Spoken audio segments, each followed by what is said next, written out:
A lot of people are like, well, culture is important, right? Culture is how you're going to keep people. And then it's like, well, how do you define culture? I just had a conversation with somebody recently and we were like, well, it's a feeling, obviously, right? But it's also, and it is a feeling, right? But it's also you have to be able to define what winning and losing is. And when someone loses, you have to be able to say, hey, you lost, but that's okay because you learned from it. And here's how you're going to get better. And then you also have to be able to clearly say, this is how you win. And if they don't know how to win, how are you going to have any kind of culture? Like winning together is part of the culture. So I find that conversation fascinating. What are your thoughts on measuring and making culture more tangible? So first of all, if you don't intentionally create your culture, the universe will create one for you, and it may not be the one that you want. So culture is created intentionally, and it's created on the actions and the embodiment and the demonstration of the core values that the office holds. And the way I define a core value is something that you would go to war for or something that you would be poor for. And when you put it in those terms and you look at people, and I have people look at their core values, all of a sudden, this community service one that they have on there, it's like, when was the last time that the whole office volunteered to work at the community 5K or went down and wrapped presents at holiday time as a group or picked up trash on the side of the highway together? And if the answer is, well, we don't do that, we sponsored a Little League team this year, though.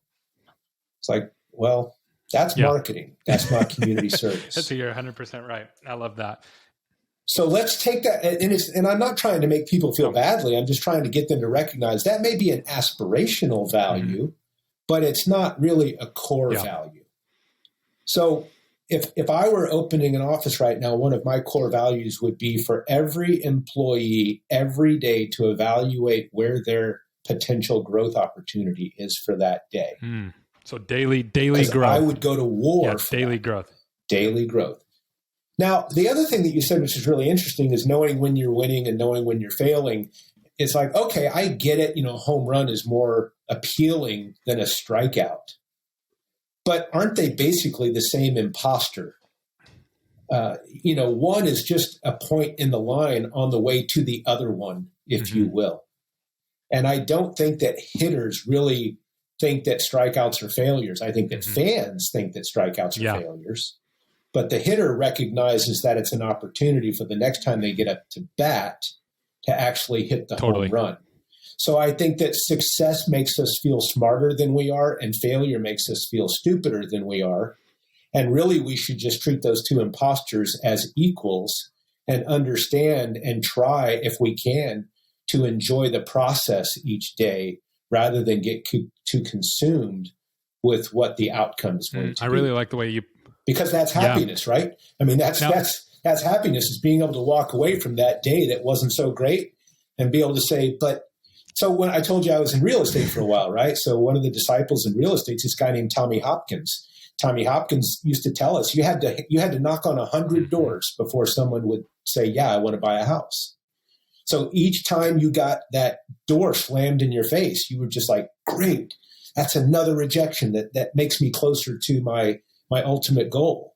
So can you embrace the failure just like you do the success, and see them as the same imposter, just as different points on the line? I love that. And it's like failing forward, right? But one of the things that I've noticed inside of my company and inside of dental practices that we work with is that if you don't even know if it's a ball or a strike, right? If your team doesn't even know it's a ball or a strike and you're up there and you don't know what the count is, it's really hard to have good team chemistry around that. Like, it's just really, really hard. So I love the way you're thinking. I just wanted to throw that on top of there. Like, you have to be able to call balls and strikes and celebrate the wins, and then say, okay, this was another opportunity that we got a strike, but it's one step closer to figuring out how we're going to hit it out of the park the next time, or whatever the process is. So